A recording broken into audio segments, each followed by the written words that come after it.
Hi folks, let's talk hidden values. It's Friday the 26th of June and it's day 8 of our Liberty Vigil. The first thing I'm going to do is ask for your prayers for persistence and protection and humility. These are getting later every day because I'm encountering greater and greater numbers and complexity of obstacles in getting them out. So I just need to be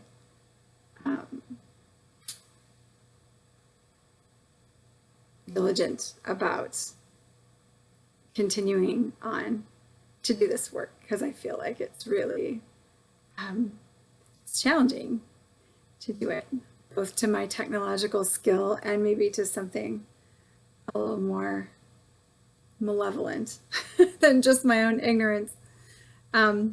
Yesterday, I talked with you about a 10-point plan for developing an alternative system to get our own basic needs met among a community of constitutionally minded folks in an environment where everyone else is shredding the Constitution to go woke instead. And we need to do that. Today I want to look at something a little different, which is the dynamics that are underlying our headlong rush along this highway to hell that we are just on to completely destroy our country. And there's a specific dynamic, there's a specific pattern that I think if we could transcend it would help us to have a different approach in our relationships with our own thinking about our lives and with God and with one another and maybe with the world at large also, which are the 4 areas of our fundamental attachment patterns. So I think that looking at those through a different lens might be helpful as we try to keep our relationships together long enough to get through this crisis. So I just want to start out by saying that my own perspective on this changed really dramatically 15 years ago. And the arc of my life has changed a lot since that time in ways that have been both more joyful and more difficult. Until then, I was 37 at the time and I'm 52 now. And until that time, I had basically an American Christian culture, modern Western perspective on God and how he operates in the world. And it wasn't completely erroneous, but it wasn't as full as it seems to me now. It was basically that God is God and it's his prerogative to do as he wishes with us humans, and he loves us and he created us from love, and yet he blesses us as he will, and it always seemed like he blesses us differently, right? And some of us are blessed more than others, and everybody can find, like it says in the Desiderata poem, right, which is not a Christian revealed truth poem, but it's a pretty good prose poem. I like it. And I was exposed to it as a kid, right? And there will always be somebody better off than you and somebody worse off than you, is the general gist. And that's a pretty American way of looking at things. It's a pretty modern way of looking at things. And in the context of that perspective, it's not a bad approach then to say that what we ought to do is not be envious of people better off than we are, and to be good stewards of what we have, and to be generous with people that are worse off than we are. But I don't think that that's correct. And the reason I don't think that's correct is because if it's true that God really is love, and he's the philanthropos, in Greek, he's the lover of mankind, that he doesn't actually love anyone more or less than anyone else, and he is the personification of love, then loving us is all he has to offer us all the time through all eternity, then if we are experiencing blessing differentially, it's because of us. It's because of our own failure to understand the nature, extent of blessing, or because we're getting up from the table, walking away and refusing his blessing, or we're not tuned in to what he's doing. And the more that we're able to tune into what he's doing, the more we understand the universality of blessing. And that concept is captured in a lot of different non-Western and non-modern stories and images, which I don't have time to recount. I'll talk about that some other time in another setting. I talk about that and write about it and teach about it in other settings. But essentially, it's not a common perspective in modern Western American Protestant Calvinists understanding at all. But I think it's the only way back to seeing our own lives as whole and seeing one another as viable members of our country. Because I think unless we get back to that, we are not going to make it through this crisis and out the other side without a permanent division in our country. Let me explain what I mean by that. If you take a bell curve, which goes like this, right? Most of the people are in the middle, right? Most people, over the course of their life, it looks like they have some attributes, whether they're external circumstances, internal abilities, capacity for different achievements. You can describe them any way you want. But they have these attributes, and they have some a little more than average and some a little less than average, and it all kind of comes out in the wash. But at each of the tail ends, you have two different kinds of folks. You have folks that start out looking like they're basically, this is the born with the silver spoon, right? And it might be financial, it might be other ways. They might look amazingly gifted, and then they hit massive adversity and their picture of their life changes. And then on the other end, you have people who might be born into a horrible situation with an incredible amount of adversity, trauma, etc. And then they're able to come into some change in their life, and something shifts for them, and their life turns around. And I think that what we're seeing when I read comments on YouTube and I have conversations with friends and I overhear people talking out in the world, what I see is that most people have an experience that predominates in one of those three categories. And we're tending to divide ourselves up tribally along those lines based upon how we perceive ourselves in relation to what we're given and what we've earned, and what our standing is in relation to the giver. And for some people, we say that that's God, and others we think it's government, or we see it as our fellow man, whatever it is. But I really think that the way that we feel provided for or not in relation to which of those categories we've fallen in life is the primary way that we're dividing into tribes, which is why this is not a racial issue. It's why people of every different skin color who feel a certain way about their ability to make it in the world are coming together. And people who feel a different way about their ability and others' ability to make it in the world are banding together on a different side of things. And people in the middle who just say, you know, life is life, and you have to take the good with the bad, and we just move through, they're kind of coming together in another tribe. And I think that if we can begin to understand that our lived experience, as they like to say, really is going to speak more to us than our skin color. And that might be the reason why, because it says so much more about what is going to be our ability to take care of ourselves and to be cared for than where our parents came from and what our history has been in antiquity, I think those are shadows, and we're chasing shadows.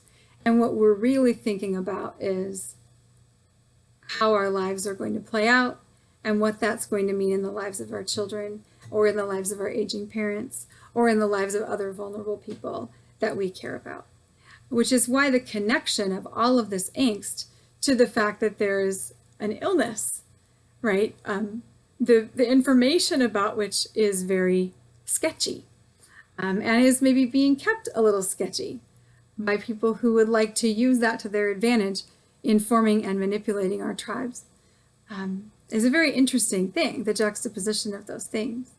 And I think that there are folks who understand that our attachment to people, which is formed based on our ability to meet basic needs, is where we live. It is where we live. It's the core of everything else. Everything else goes back to that. And I think that if we're able to see that and to see past it and to recognize that ultimately God is the giver, He is the philanthropos, He is the lover of mankind, all of us, and wants to give all of us everything that we need, including the patience to wait on Him and the ability to be content and satisfied regardless of our circumstances, and the willingness to trust and take care of people that are unlike ourselves. He wants to give us all of those things. Those are all of the things that save us in the end, right? It's not just having what we've decided is enough money. It's also all these other things, and things that we can't even imagine that we might need. The things that I have been given in moments when it felt like everything was taken away, it turns out are the things I've needed the most. And I think for a lot of people who have been through an experience like that, we have our own tribe. And I think having that experience then gives us the confidence to go into a situation like this with a foundational ultimate trust that regardless of what's on the other side of the highway to hell, there's still a confidence that God's with us. God's with all of us, whether we know it or not. So I think that is a really important, it's an important place for us to be in our ability to begin building confidence that there is another side. So the thing that I would say to that tribe that sits in the middle of the curve is thank you for your patience with people out at the ends that are struggling. We need your patience. We need you to be able to say, hey, it's really crazy, but it hasn't always been crazy. And someday it will be not crazy again. Even if someday is 100 years off, we have to take the long view, and we have to know that there always will be a less crazy day. And I would ask you also to honor the challenge that exists for people who have had their promising life fall away from them, or people who started out with a very difficult life and are trying to build something more promising out of it. The folks that start in a comfortable place and then have it all fall away, at least to some extent, I share that experience. I know how hard that can be. And I would tell you not to neglect the gift that's in you, to work from where you are with what you have. And honestly, if you still haven't had things fall apart and you're feeling pretty on top of things, check your six, as they say in the Air Force. You have to look behind you and above you because things will come upon you. And take this time to build trust in God for the day that the other shoe drops, because it will happen. Things even out. And the fact that there are threats everywhere isn't a reason to live in fear. It is a reason to live with good situational awareness. For folks that have started out very uncomfortably and are trying to make their way into something new, or something where they can be productive and offer the gifts that they have or discover the gifts that they have, God does not disfavor you. He loves you, and He has something to reveal to you. I have a friend who once gave a fantastic sermon. He's a Spanish speaker, and I knew him through translation services. And he gave a sermon called Dios tiene algo contigo. God has something with you. He has business with you. He has something in mind for you. I've always remembered that sermon. It was well over 15 years ago, 25 years ago. And waiting patiently and expectantly for God to reveal his plan is in itself a gift, because it teaches us to wait expectantly. I think right now we're seeing a lot of frustration of the folks in the middle with the folks on both ends, understandably. And we're seeing annoyance from the folks who've started out with a lot to offer and they're having a hard time getting through to offer it. And I think we're seeing a tremendous amount of hopelessness from folks whose belief, anyway, is that they are having a hard time gaining traction in our culture.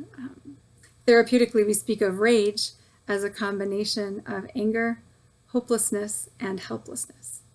And so if people feel both unable to help themselves or get help and hopeless about change for the future, when that's combined with anger, then they feel like there's nowhere to go, and we see that explode in rage. And so it's reasonable for us to make the effort to understand that position. That's not the same thing as accepting destructive behavior. But I think the more that we're able to step aside and recognize that coming from that place in life, whether it's a necessity to believe that it's the truth or not, it is what people's perception is. And so the more that we can empathize with that and also still call everyone into that place of recognizing the universality of blessing, I think the better we'll do, and the better off we will all be together. I'm going to go into a little bit of a political rant now. Trigger warning. See, I'm nice enough to give you the trigger warning before I do that, unlike the esteemed Andrew Klavan, who does it after the fact. The fact of the matter is, we all need to be honest about what has happened to us politically for the last 12 years at the hands of our leaders. Barack Obama was not the first post-racial president, and he never intended to be. He soaked this country in gasoline. And Donald Trump is not funny. His snarky tweets aren't funny. They are flicking lit matches onto the field. It is soaked in gasoline. So I hate to tell you, people who have been rah-rah about one or the other, neither of these is helpful to our current situation. The thing about gasoline is it evaporates eventually if you let it, but Nancy and friends keep going out with the watering can every time the smell starts to go away, and they just pour more gasoline on it, right? And George Soros has a little underwater sprinkling system that's on a timer, so it's just going off over and over again. So just have more gas and more gas, and then we have more little matches that just keep getting thrown on the completely soaking wet field. We need to stop letting all of our political creatures jerk us around for their political ends. And not only for their political ends, but to fill their own personal emptiness. I firmly believe that is a huge thing that they are doing, and we need to stop being their pawns. Mostly, we need to be grateful in our abundance, and we need to be careful and watch for the ways that our abundance can go away. And when we're in times of lack, we need to be grateful for the things we're learning through our lack, and we need to be watchful and patient and look for the blessings that are sneaking up on us in the time to come. Because that approach is going to be the only way that we have to get off this little highway that we're on into a very bleak future. We would like to sidestep that and take the off-ramp into something that is significantly more sane, if there is any way to do that. Thank you. God bless you all. Thank you for listening. And I hope you will, if you like it, like it. If you want to share it with somebody else, please do that. Subscribe. And please leave comments and write me notes. I love interacting with all of you. Take care and know that you are blessed and that I'm thinking of and praying for all of you. I will hopefully see you tomorrow. Tomorrow we're going to talk about Thomas Sowell. Thanks. Bye.